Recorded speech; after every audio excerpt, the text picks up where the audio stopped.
Yeah. Anyway, we can get into the name the trade argument. Yeah, so what I was just saying about like the semantic tweaks, and I think this is a view that Isaac takes as well, is that the argument in its current form, I even think that Isaac would sign off on, like, if you just consider the argument as it is, like literally without any kind of semantic tweaks at all, it is begging the question against many different meta ethics, right? It's begging the question against error theory, is begging the question against non-cognitivism. Like I think Isaac would sign off on that, but the way he deals with this is just to say, like, listen, just don't use the word moral value, just use some other term that refers to something else related to kind of dispositions of aversion or attraction or something like that. Like, say for a non-cog, instead of saying good and bad, you said like yay or nay, for example, and it conveys they're like something close to the same concept, right? So a non-cog, they might have like some aversion to, seeing somebody get their eyes stabbed out or something like that, and they think it's like, oh yeah, it just gives me a yucky feeling or whatever. Or when somebody donates to charity, they get a fuzzy feeling. You just have to adapt the language such that it was tailored to the particular meta ethic that you were dealing with. That's what I meant by semantic tweak. So instead of good or bad, it'd be like yay or nay for a non-cog. For like moral value, maybe for an error theorist. I don't know how they cash out concepts of like aversion and attraction, or praiseworthiness and blameworthiness and those types of things. I don't know how they cash those out. They just don't like the term moral for some reason. I don't know what they mean when they say moral, though, because it seems like it seems to me that error theory is like just self-evidently false. But I don't know how they cash out the word moral, to be honest. But I'm sure there's another word that you could substitute that would make the argument applicable to an error theorist, right? It just takes like some semantic tweaks. I don't think that well, I don't think that error theorists, like, they don't have to commit to any kind of like they can really behave however they want and not think that it's going to have any sort of moral value. I don't think error theory makes sense. I attack it using usually like companions and guilt argument or something like that. Yeah, we could get into that, but like, what I'm saying is clearly, error theorists, or people who claim to be error theorists, likely still walk through life with some kind of framework of what they consider to be either like blameworthy or praiseworthy, and if not that, they either have like it's not an entailment, it's just an intuition, but I'm sure most people who claim to be error theorists still walk around with senses of aversion and attraction, approval and disapproval. And I think they just think of those in terms of like attitudes, but they don't think that like that assigns any kind of truth value to like a moral sentence, right? It's just going to be that they're false, right? It's not, the alephic function is just false to them. What I'm saying is that, like, take the word moral value off the table and just replace it with a likewise concept that an error theorist would sign off on. So like approval or disapproval. So like you could restructure P1 to say, like, if your view affirms a given human is trade equalizable to a given non-human animal while retaining, I don't know, like approval value, where it's just like a spectrum of approval or disapproval, as opposed to a moral spectrum of good and bad, right? You just tailor the language to an error theorist or something that they would sign off on, or even just tailor it to the individual, something the individual would sign off on. And then you essentially get the same question, you get the same argument. And well, it's in the dialectic, I would say yes. Yeah, sure. Like I think that's what Isaac means when he says that it's meta-ethically agnostic. I don't think premise one you could semantically treat it because it's not a semantic. Sorry, you're cutting out. Sorry. If I'm breaking up, I'm sorry. I was saying that within the dialectic, I mean, maybe you could make some semantic tweaks. You'd have to, like, for instance, not say a human with moral value or something like that. You would say you could tweak that, but I don't think the issue is that premise one is not a semantic issue. It's a case where error theorists, they could give it's a case of X without a Y, right? So if you're asserting if X then Y, and I can give you an X that doesn't entail the Y, then the conditional is just false. Like, no, like what I'm saying is that scrap P1 and replace it with something that doesn't even contain the word moral value. It just contains some other scale, like just some other measure, right? Of something No, that, that's not the objection. You're misunderstanding the objection. So I'm not saying the error theorists will object to having moral value. That's not the issue. The issue is that I can give you a case. Say, for instance, I've got a fish and a human, and I'm trade equalizing them across the board. The error theorists can consistently say that the fish is the human being transmorphed into the fish retains the same moral value, but it doesn't entail a contradiction because neither of them had moral value to begin with, right? yeah. And That's I said at the very beginning, I think Isaac would agree with that. I think he would agree that P1 is begging the question on error theory. Like I already said Isaac, I think Isaac would sign off on that. What I'm saying is that the way Isaac deals with this is he just says, listen, you'd have to come up with a new syllogism for every meta ethic that you encounter, but the question is going to be the same. The ultimate question that you're asking, regardless of which meta ethic you're applying it to, is going to be more or less the same in its structure. You mean you're talking about the dialectic? I was just dealing with the. I don't even know why he really feels the need to have the first part, the syllogistic part. I think you could just honestly. I think you just stick with the dialectic, and it can still be persuasive, right? Like Yeah, I mean, even if the argument is a poor argument, it can still be persuasive, so it can still serve its purposes. But if we take something like, in the dialectic, let's say you're talking to someone who's like not a reductive, who doesn't hold to like a sense of reduction, right? I don't think that I don't think it makes a whole lot of sense to reduce moral value like the question is trying to get you to do, like where you're trait swapping and it's which trait is it that's gonna assign moral value? Well, one, it could be a different trait for different animals, right? Like for instance, sure. a mollusk, all I got to do is switch one trait. They're both, the sentients. Boom. With the human loses value at that point if they've have never been and will never be and are not sentient. Sure, that's fine, but that doesn't sound like a critique, honestly. Well, it is, right? Like it's the question asks at what point the animal, like a non-human animal, loses. When you're trait swapping, when does the human lose value? Well, that's gonna be with respect to what animal, right? Sure. I mean, I don't see the problem with that. Like you could structure this. You're not gonna know the point. Like I don't know the point. Like listen, like you could restructure P1 and P2 using predicate logic and then just instantiate two arity in the antecedent, and then just have like X and Y, and you could say like human. And then trait equalizable to a given non-human animal, and then that could be Y. You can instantiate whatever you want there. You could say cow, you could say pig, you could say whatever. Yeah, no, I'm not sure you're understanding the criticism is that it almost seems like the question is just assuming that there's like this singular point, and it's trying to critique, no, yeah. it's kind of trying to critique whatever singular point you might name. Well, But wait a second. I don't see how there would point. not be a singular point. Sorry to cut you off, but I don't see how there would not be a singular point. Because, say, for example, you have World 1, which has a human, and they have moral value. You have World 2, which has a cow that doesn't have moral value. Across the spectrum of possible worlds between them, there's going to be some tipping point, right? Like, I don't know what it would mean for there to not be a tipping point. Because there could be more than one tipping point.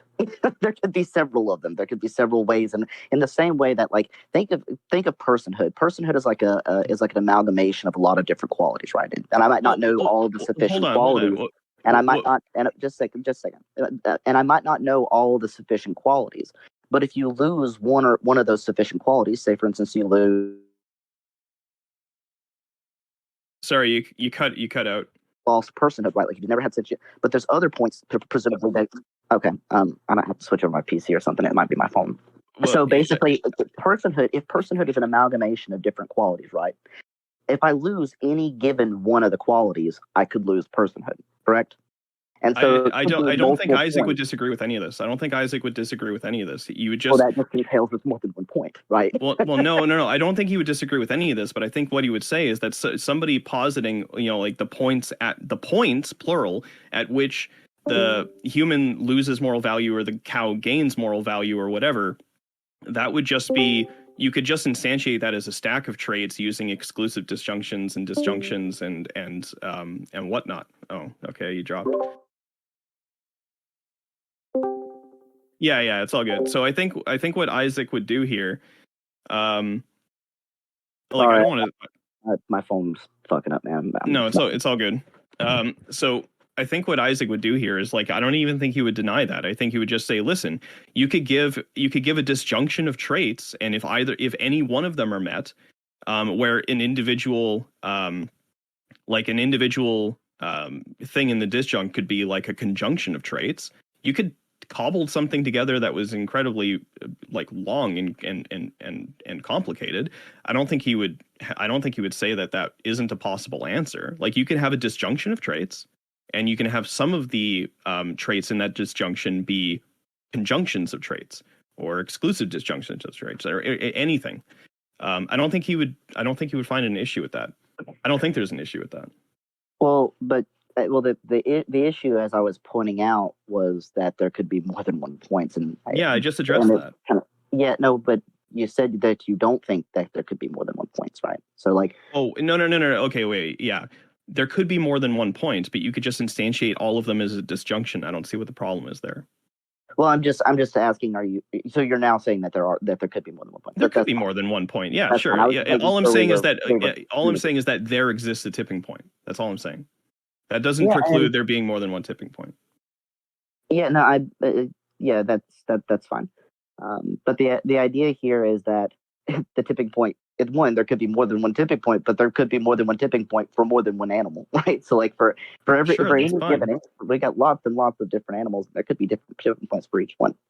I don't even think it makes a lot of sense really to like reduce moral value to like some natural property like that. Like I think the primary what ends up happening. So a lot of people start naming some kind of personhood, humanness, or something like that. And it's easy to give a critique of reductive naturalist cases. Like this is pretty common when we have reductive naturalism. Most of them have pretty easy knockdown arguments against them. I don't think the sense of reduction makes a whole lot of sense for moral value. And it's like this is part of the reason I take more of an intuitive case for moral value. Like I'm gonna need to be like presented with the situation most of the time. Like there might be some marginal instances that outliers where I am aware, like, okay, that one has moral value, that one doesn't have moral value, right? Or maybe I say something like, well, that one doesn't have sufficient moral value or something like that is more so what I would say. But the idea is like, there's no reason you have to know exactly what point that moral value is lost. Like there's no wait.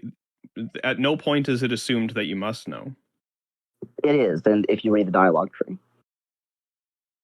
Well, no, because there is supplementary material to the dialogue tree for people who say they don't know. That's part of the dialogue tree too. And for people who say that they don't know, you go through a trait equalization process.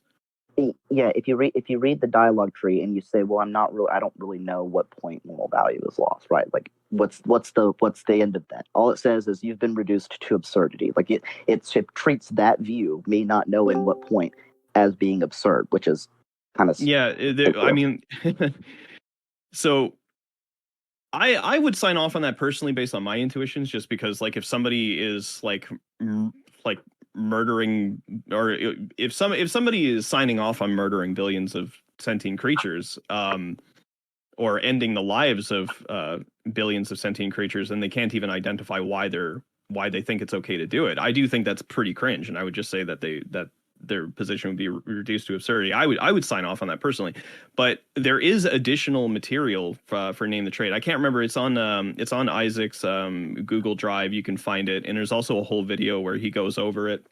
Where I've watched his videos, and I've looked at the Google Drive, and that's what I'm saying is that it's absurd to not know what point during the trait swapping. Like if somebody just doesn't know, like, well, I'm not sure. There's nothing absurd about that. And I don't know. I don't know why anybody would think there was. It depends on what we mean by absurd. If absurd just means like it severely doesn't comport with my intuitions, then I don't see what's wrong with that. Well, I mean, that's just going to be like kind of begging the question a little bit, right? Like, I mean, you're already saying you're a vegan, right? You're already saying that it's absurd to begin with. So all you're saying is, oh, well, your view is just absurd. It's like, okay, well, why? Why is it absurd for me not to know? Well, I already said absurdity just means it doesn't comport with my intuitions. Yeah, and I just said that just begs the question. Obviously, you're vegan, so obviously it already what I'm talking about doesn't comport with your moral intuitions. So what? Yeah, I mean, like I wouldn't say that it's necessarily question begging necessarily. I would say that it's probably just something trivial. It's a trivial claim. That I wait, which part's the trivial claim? That it's absurd to not know? Like what? That it's absurd. That would be a trivial claim if all that is meant by absurd is that it doesn't comport with my intuitions. Well, I think it would just be trivial with most people's intuitions. Like the thing is that the vast majority. He also talks about that. Yeah, he talks about how it probably wouldn't comport with most people's intuitions. Well, no, this would, but what I'm saying, my side of it, the not knowing, most people are going to say, yeah, I don't really know either, right? So it does comport with most of our intuitions. It's just the vegans have a different set of intuitions for whatever reason.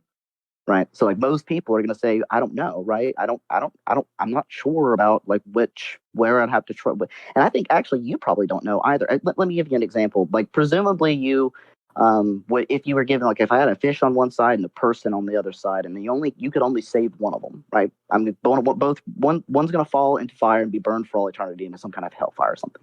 Mm-hmm. You can only save one. Presumably, you're going to save the human, right? Would you agree? Yeah. Okay. So, now let's play the trait swapping game. At what point would you be incapable of making a decision as to which one to save?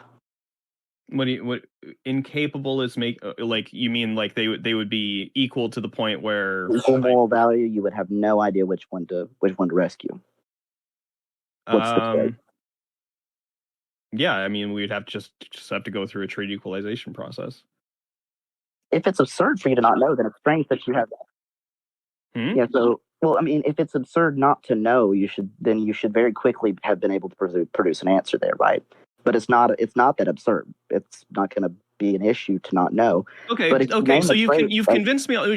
Just 1 second. You convinced me on that. It's not necessarily absurd to not know. But that scenario is not necessarily what I just discussed in terms of what I'd sign off on. I said specifically somebody being in favor of like ending the lives of billions of sentient, or not being in disagreement with ending the lives of like billions of sentient creatures. A fish or a human it's not quite the same thing at stake. So one could be absurd and one's not, but that's beside the point. Fine, you've convinced me it's not necessarily the case that it's absurd. Fine, whatever. But when somebody says that they don't know, Isaac is very clear about this. You just run the trait equalization process on them. Find out where at least one of the tipping points lies. I mean, even then, I'm not sure that I would know. Like that, and beings have lots and lots and lots of traits, right? Like it's almost impossible to like name all the traits of a being. Like that's like an insane level project. And I'm going like, well, I don't know where I would end up losing value. Like sure. I'm like, where would I? Like I don't think that matters a whole lot. He says it can be an exhaustive process. You could be at it for hours. Yeah, I don't. Well, it is an objection. If say, for instance, it's not in principle, like it's not practically possible. Like I'm not going to sit there for hours naming individual traits so that you can find, where the trait is. Like if you don't know the trait, like I just gave you an example where you don't know the trait either, and presumably you've talked about this significantly more than me. So you should know the trait where when you're trait swapping between two beings, where that point is. Wait, what's the argument for that?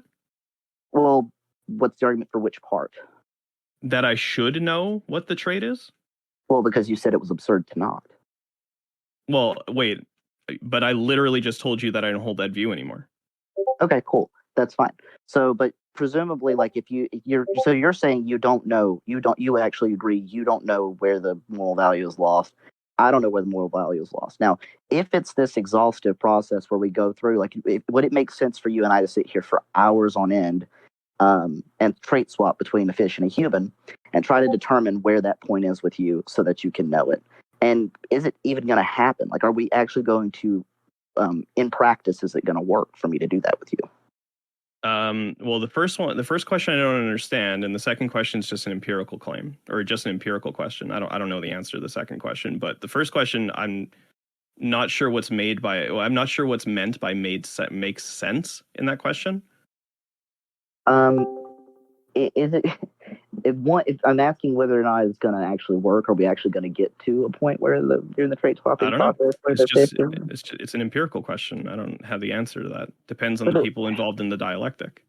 Doesn't that seem strange considering I would think that you've talked about this for quite a while? Like unless maybe I mean is this Oh, like do you your want me to first give like some discussion? intuition? I don't know. Like the longest NTT conversation I've had is like 2 hours. Okay. And did you perform a trait swapping like that with them? Like where you sat and you just trait swapped over and over and I over? I've never actually found myself in a situation where I had to do the trait equalization process. Anybody I've ever talked to always seems to be able to provide some trait that they name. So I've never actually had to go through the trait equalization process, and I think I'm only aware of like one or two debates that Isaac did where he actually had to do it as well. But I know that is the go-to thing to do when somebody says that they don't know where moral value lies. Yeah, I just don't know why you'd do that. Like, I mean, it could be the case that I'm not gonna have the right intuition unless I'm presented with the situation, right? Like if I'm not presented with the being, I might think, well, maybe it has value, maybe not. I'm not really sure. Maybe it has significant value, maybe it doesn't. Excuse me. I think it's the May I? idea though is that like if even the vegans aren't aware of the trait, like I mean maybe we can ask AY and see what he thinks about like what the point I is mean, with I could, I could, I could ask him. I could give him the link, and you can come in. You can ask him directly. I mean, honestly, it's probably better to get this stuff straight from the source. Excuse me. Because I'm yeah, gonna catch. I don't I'm really just. go to that server anymore. I got banned the last time I had this conversation. I had this more or less this exact conversation with Isaac about 2 years ago, and he banned me almost immediately. And I was like, okay, cool, whatever, dude. Well, So what was the nature of the discussion? I mean, just like what you and I literally was more or less what we're talking about now. I hadn't seen the syllogism, but I gave the same critique. I was like, but wait, I don't. Essentially, the critique is that I don't think it makes sense to reduce moral value this way. Two, it doesn't make sense to treat moral value in this sort of vacuum kind of situation. Like, for what instance, do you mean makes sense though? Like you've invoked this term a couple times. I still don't know what you mean by makes sense. Is rational or is a good way in practice to do this. Is a good way in practice to do this. Yeah. Well, that's just going to be an empirical question. If you have an intuition against that, you're free to it. But like that's just going to be an empirical question. I don't have data about the success rate of NTT as a dialectic tool, or I don't have data on the success rate of the syllogism as a tool of persuasion. I don't have data on either one of those things. Well, I'm not talking about the persuasiveness of it. I'm talking about the rationality of it. So, like, let me give an example. It might make it a little more. So, let's say, for instance, we're treating humans at the human and an animal and a non-human animal as if we can talk about their moral value just by itself, just kind of sitting in front of us.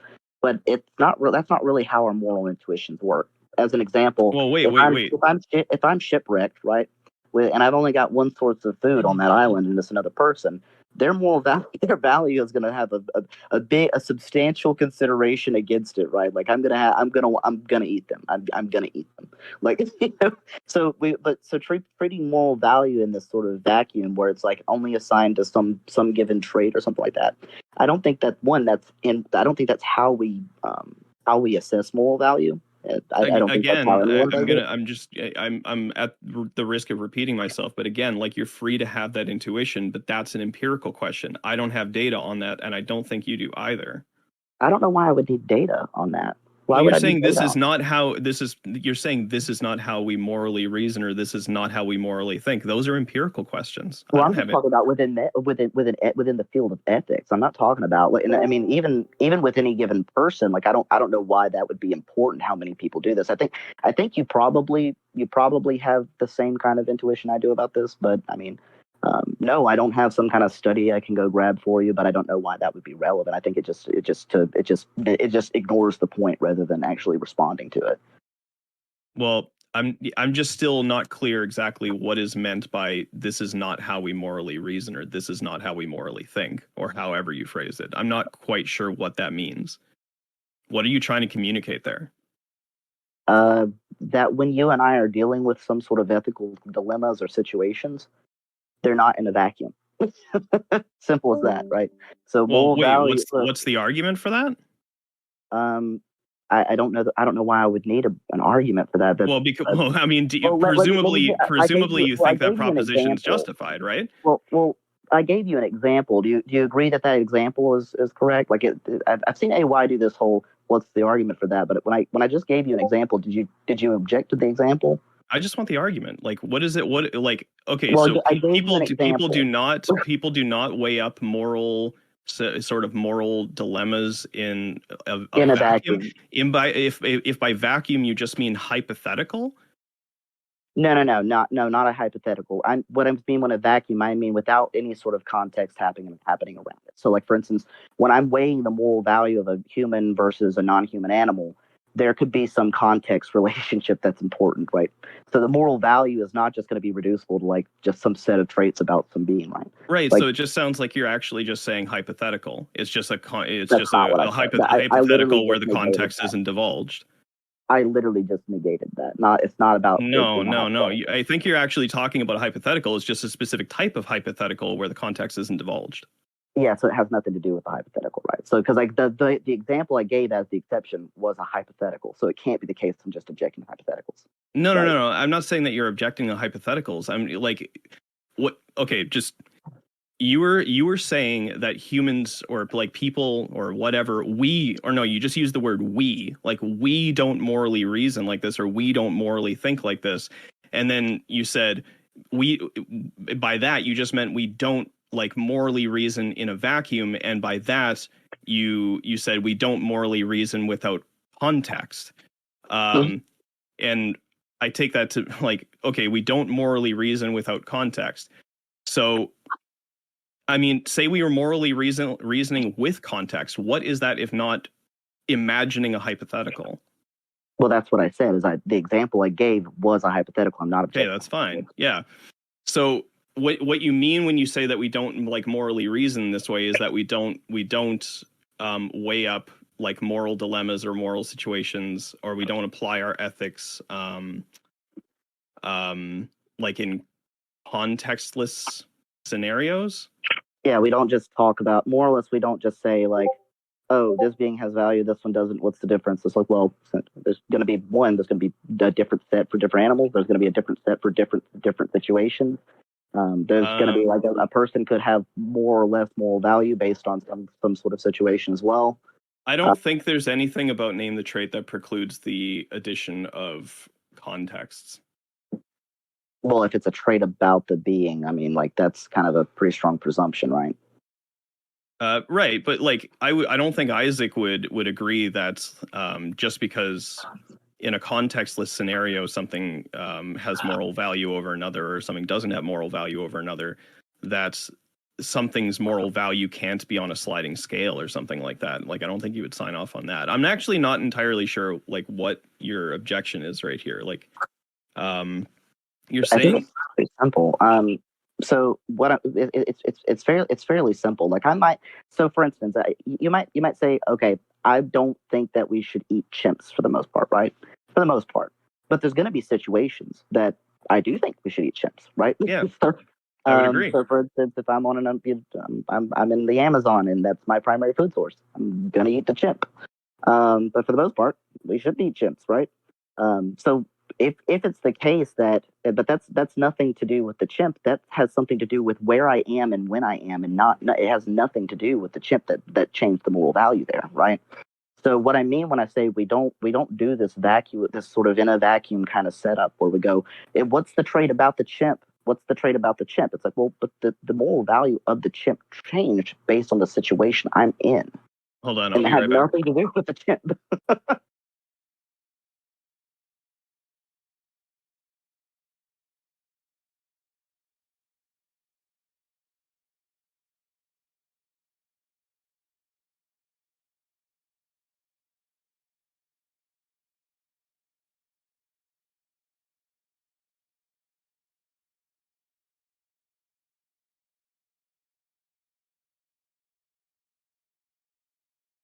Sorry about that. Welcome back. Yeah. So, did you understand what the criticism is? Just run it by me one more time. My kid was trying to get my attention while you were talking. So what I said was, I don't think that in practice it makes sense to reduce moral value to some set of traits like that because we don't reason in a vacuum. Like for instance, there's nothing in the argument that says anything about reasoning in a vacuum. So the last part of that was like, for instance, the chimp changed moral value based on where I was, and it had nothing to do with the chimp. There was no property about the chimp changed, but its moral value changed based on where I was. So it doesn't. That should show that it doesn't make sense to do it this way, right? Well, what do you? No, there's nothing in the argument that says anything about arguing in a vacuum. Yes, it is. Like that. You're asking me to trait swap. Where? What premise is that in? You're trait swapping. I just swapped. What premise is that in? That's not an answer to the question. What premise is that in? I just gave you an example. What premise is it in?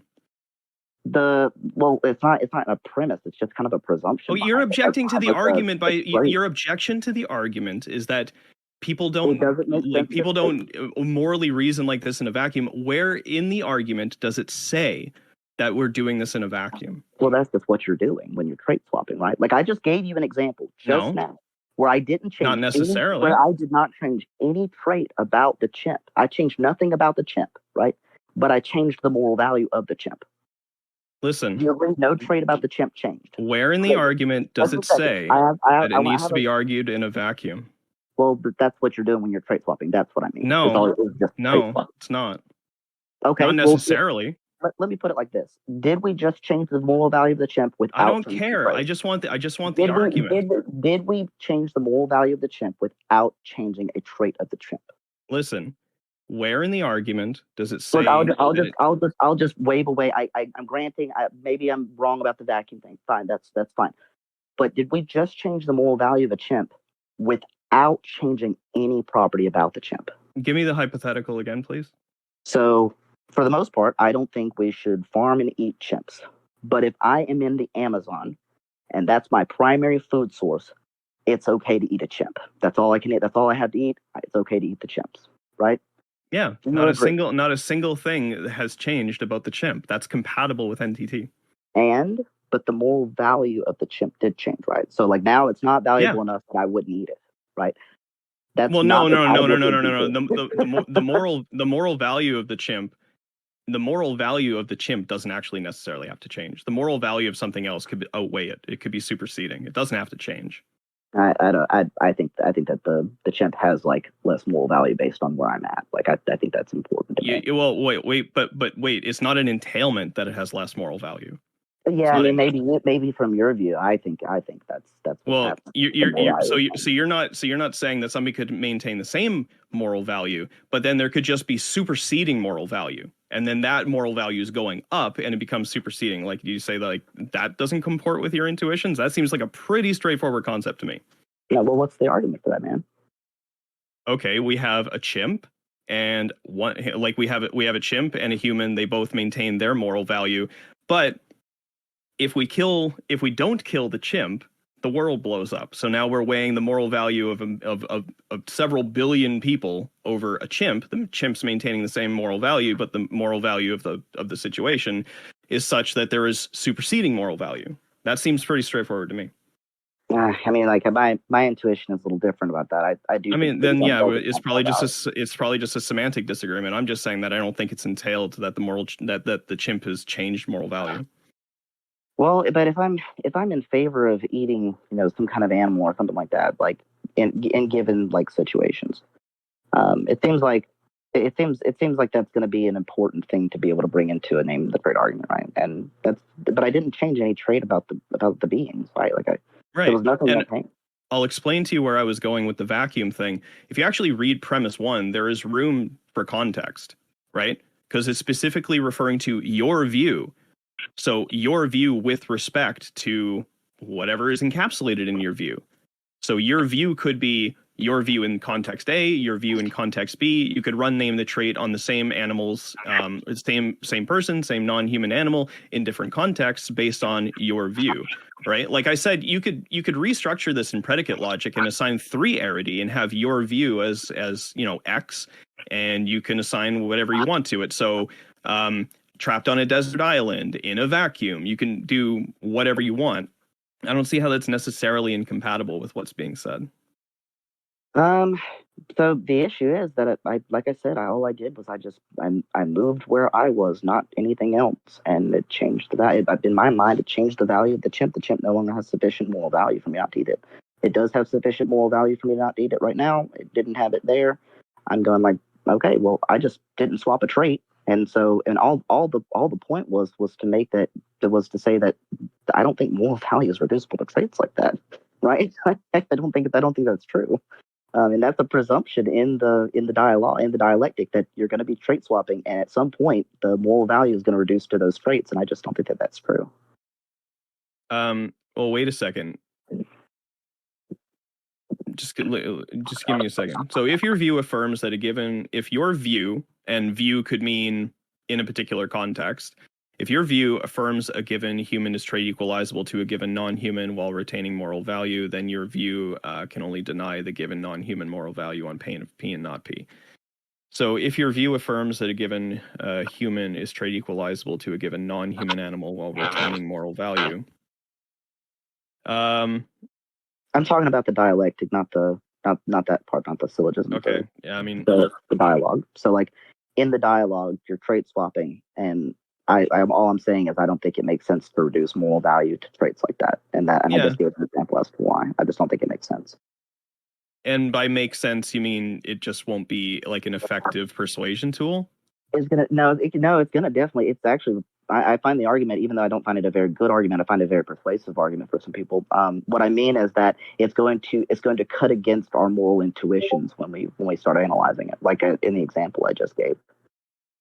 I don't see how it's necessarily the case.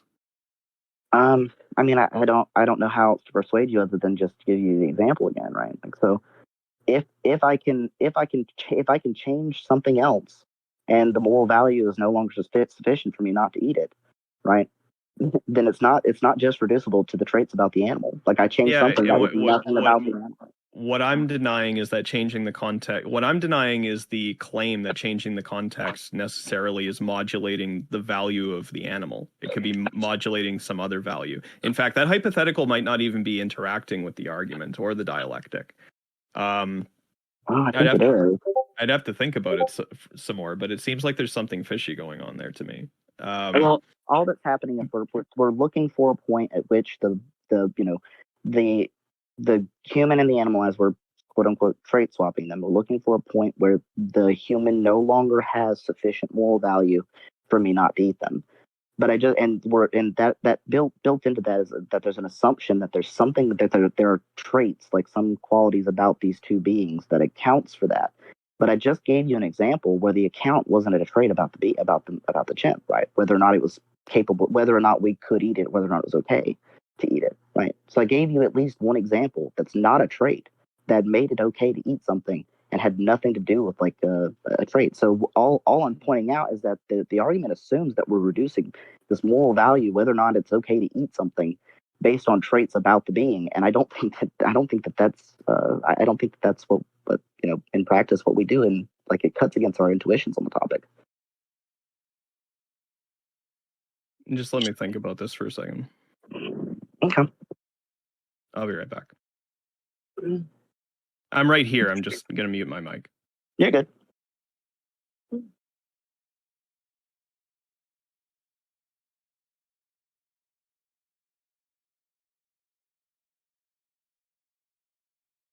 Yeah, I'm just still not sure.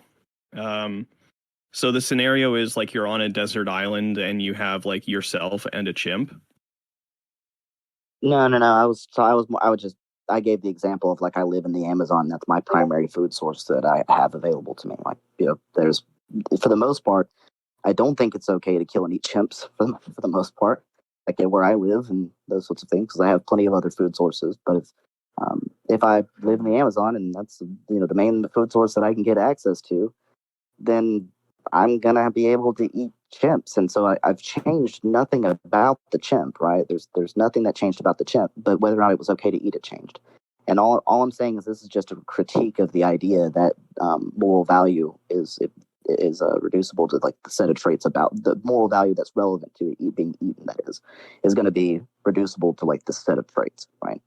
Because I changed something that wasn't about the chimp, but I changed whether or not it was okay to eat the chimp. So that's the point. And that's also what I meant by reasoning reasoning about morals like this in a vacuum, where we're just taking two beings, trait swapping them, and hoping that we're gonna eventually find a point where it's okay or not okay to eat the animal. I just don't think that makes sense. Is what I was saying. Well, I'd have to think about it. It's still, yeah, I mean, like it still seems like there's something weird going on there. I just can't put my finger on it. So I'm not convinced yet, but I'll probably come back to it. That's okay. Yeah, it's okay. If you want to come back to it, feel free. If you want me to maybe write it down and send it to you or something, so that if you can make sure you deal with what I was saying and respond to it when you're ready, feel free. For now, I guess we can stop it there if you want, or we can move to a different part of the topic. I think that's the kind of the last part of my critique. There was something else in that you said here that seemed objectionable to me. Like something about it entailing a contradiction. I don't think anything in Name the Trait entails a contradiction. Okay, it was just something that somebody else told me. Oh, it's probably he might be meaning. I was giving an objection to like the idea of trait swapping, like fully trait swapping two beings is not really going to make sense because you're just going to end up with one being at the end. Like presumably if I have all of the properties that are you and none of the properties that are me, then there's no me there, right? There's just you. That's just it's more of like an issue with like going, because part of the argument talks about like, or at least the way he was wording it was going through and fully trait swapping, and I don't think that concept makes sense. Like I think we could trait swap, like you and I can sit here and I can go, okay, well I'm suddenly now you're located in Atlanta. That's a property I have. Now you're 5'7". I'm a little guy. We can trait swap those things, but once we get down to like having swapped all the traits, then we just have one being. We don't have two. We just have just that being.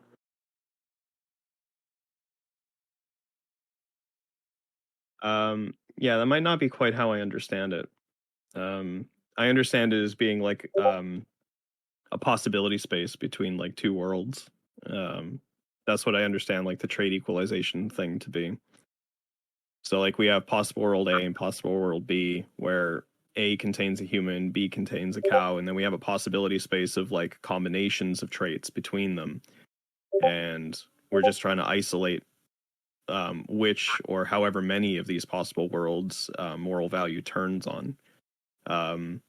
But then you wouldn't have fully trait swapped, right? Like, so if you have a human in possible world A and a cow in possible world B, among their property sets of the human is being in possible world A. So if I swap the trait being in possible world A with the cow, now the cow is in possible world A, and then I trait swap all of the traits from the cow to the human. Now we just have the human left. We don't have the cow. There's no cow at all. It's just a critique of the idea of like fully trait swapping. I don't think that's even. I don't think it's a sensible concept. Oh, like we can. I mean, I don't even think Isaac would sign off on like fully trait swapping. Okay, I mean that's fine. Yeah, that would just be a strange. That would just be a very strange thing to. Because I don't think he would sign off on there being. I don't think he would sign off on like all traits necessarily being like swappable. There are some traits that like it wouldn't be logically possible to swap them. So yeah, I don't think he would sign off on completely trait swapping.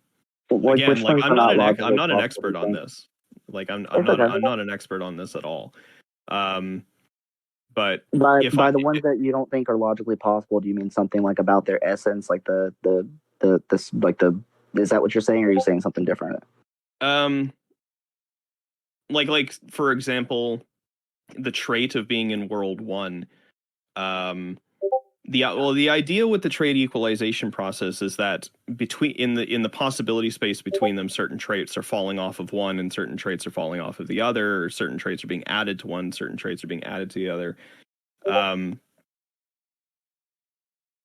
Like if you swapped for the cow, if you gave it the trait existing in possible world 1, I think that would entail some kind of contradiction. I'd have to like write it out and formalize it, and I don't have the patience for that right now, but I'm pretty sure that would entail like some kind of contradiction. I'm pretty sure that there are traits that just aren't logically possible to swap. So I don't know if Isaac would sign off on there being like complete trait swapping scenarios. I don't think he would sign off on those making sense. Yeah, But then again, I agree then. Yeah, I would agree with that.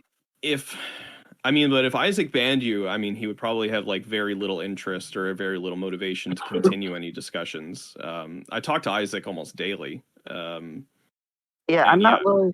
I'm not super keen on talking to him. I find him to be like a little bit.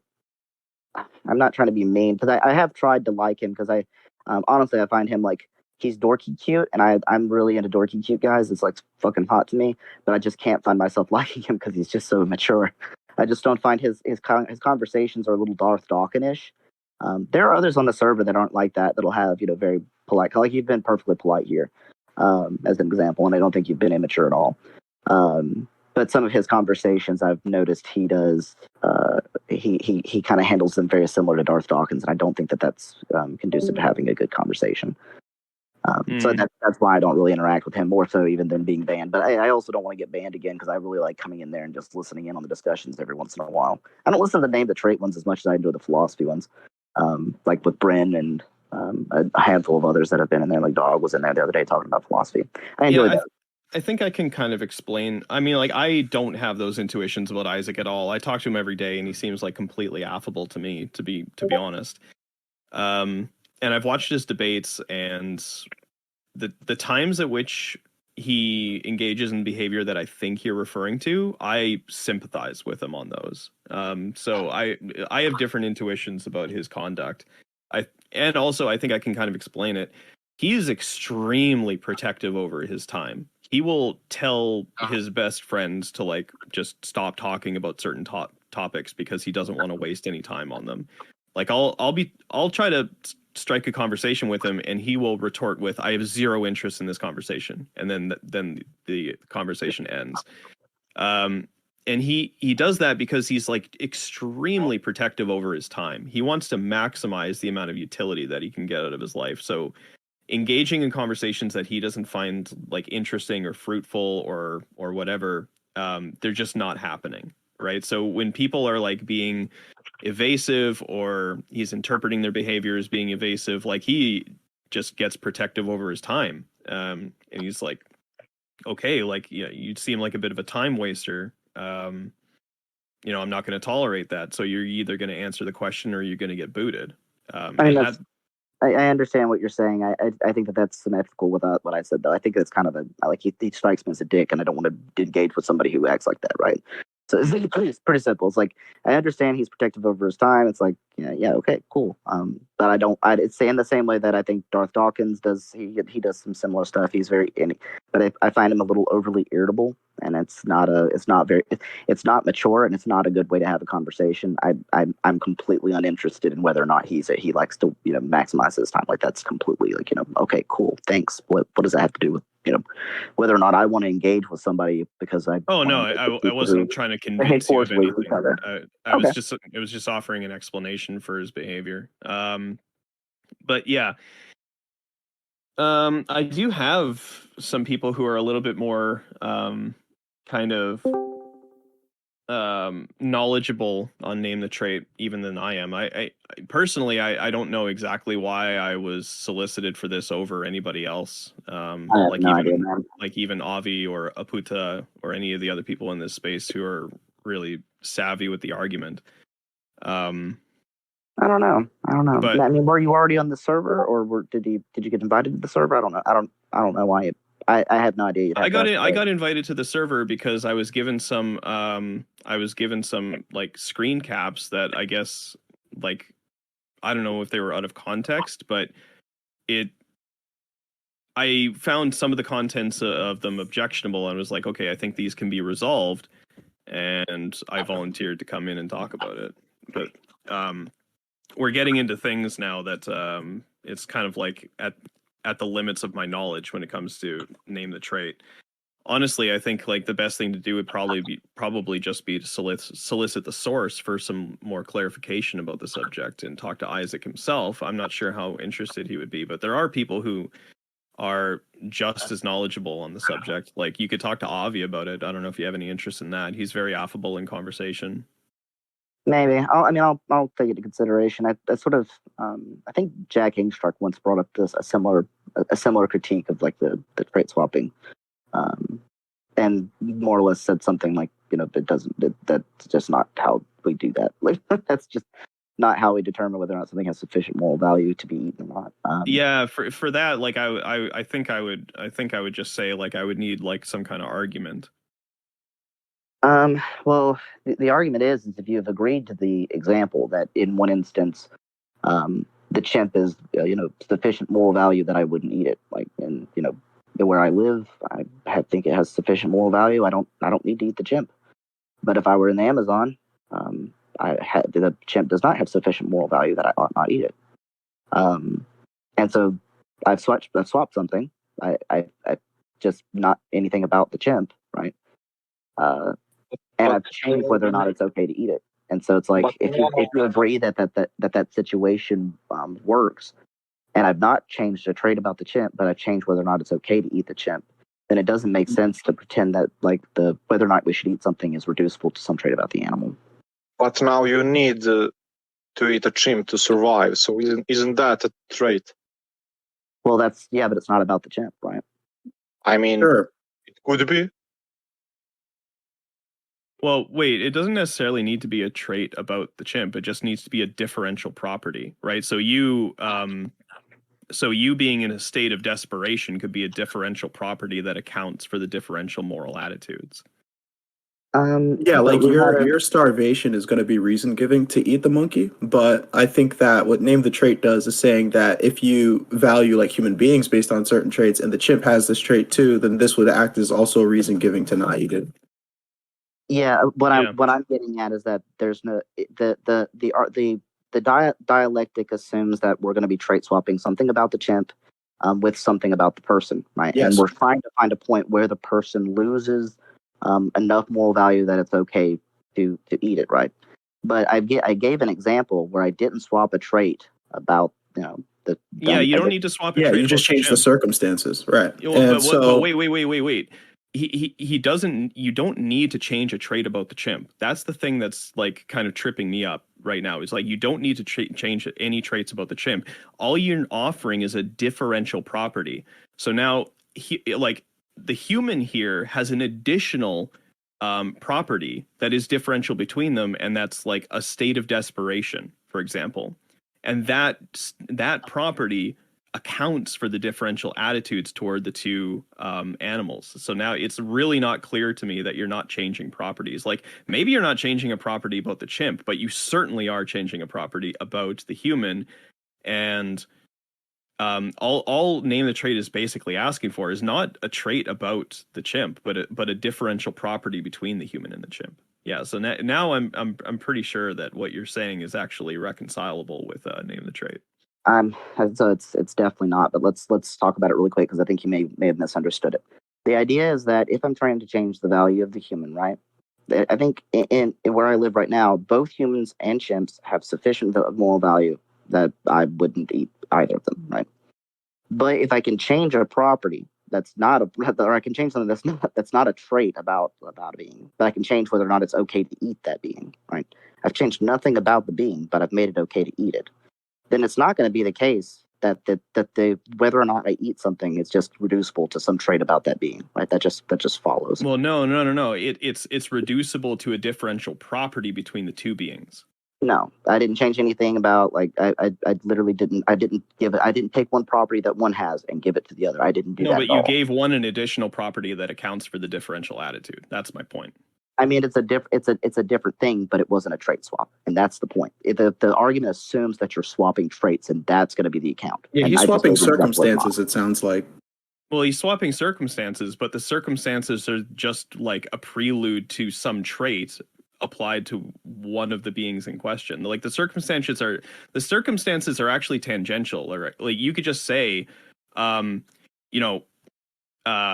the human's desperate, right? It doesn't matter if you're in the Amazon. You could just apply that trait to the human and say like, okay, so if the human has that trait, then that accounts for the differential attitudes. Like that seems perfectly compatible with NTT.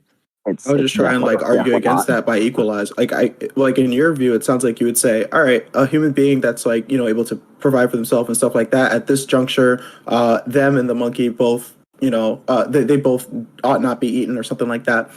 Somebody's in the Amazon forest, the circumstances changes, and then they experience like extreme privation. So we would argue that, okay, like what if I argue that like animals also could be like experiencing like extreme privation? Like would the hunger level of the animal or whatever, the desperate situation of the animal change how we should treat it too? It's like, we have no account of that. So let me walk through it again. The argument.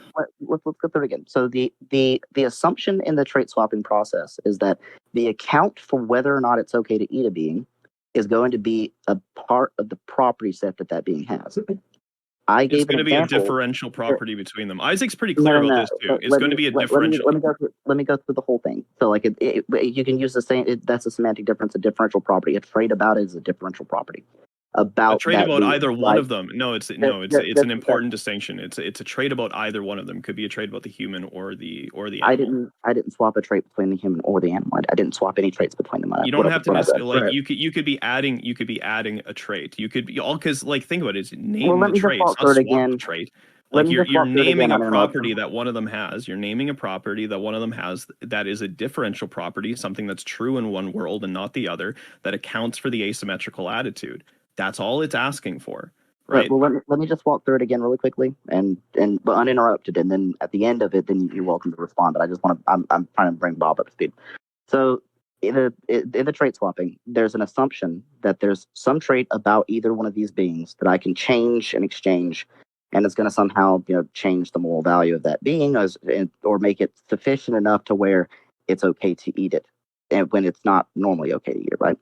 So I take a chimp. And right now, where I live, it is not okay to eat a chimp. It has sufficient moral value to not be eaten. However, if I was in the Amazon, notice I didn't change anything about the chimp.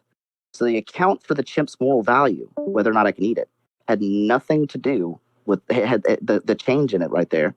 Tangential. Where I was, it's not tangential. This is like this tangential. It's not tangential. It can't be tangential. It can't be tangential. Right. So if it's the case that something can not have sufficient moral value to be eaten in one context, but it can have sufficient moral value to not be eaten in another, then it's not going to be the case that I'm convinced that moral value sufficient enough to not be eaten is simplistically reducible to some traits about that being. In the trait swapping process, we're asked to change traits from a chimp a human to, in this example, say for instance, we're changing the property between a chimp and a fish, right? I didn't change anything about the chimp. I just changed where I was, whether or not the chimp had more value. So what do you think about reducible to the traits? Yeah, I'm inclined to agree with you, and not so much in veganism, because with veganism, I think that there is a very strong engagement with the material like conditions going on. But when it comes to something like abortion, for example, right?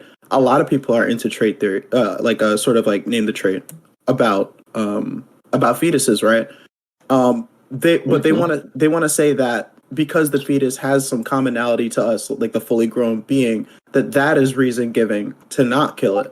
But for you, it sounds more like you would say, let's forget what the fetus is. Let's talk about the situation that the parent is in. Would I be wrong about that? It's similar, but but in that instance, it's going to be a little bit different because it's also going to contain where the parent is where the fetus is, right? This is a little bit different because I haven't changed the issue is that there's an assumption that I can reduce the moral value to some trait about that being. But I changed something that wasn't a trait at all about the chimp, right? And it was okay to eat it in one context and not okay to eat it in another. And so having sufficient moral value to not be eaten is not and cannot be reducible to some specific set of traits or trait within from the animal. That's the whole point, is that I was objecting to this assumption of reduction. And I pointed out earlier to him that I think that's the primary issue when someone attempts to name a trait, is that it's not going to be the case that even in principle we would expect a trait to be the account for this. Let me give an example of what I did to. I think I persuaded him a little bit on this, but I'm really not sure, because I swapped it around. I said, okay, imagine you got a fish on one hand and you got a human being on the other, but one of them's going to fall into a fiery pit of hell for all eternity, and you can only save one. Presumably everyone's going to save the human. And so I asked him, okay, so name the trait between the two that if I was going through the trait swapping process, where there would be equivalent and exact moral value between the two. And he couldn't name it.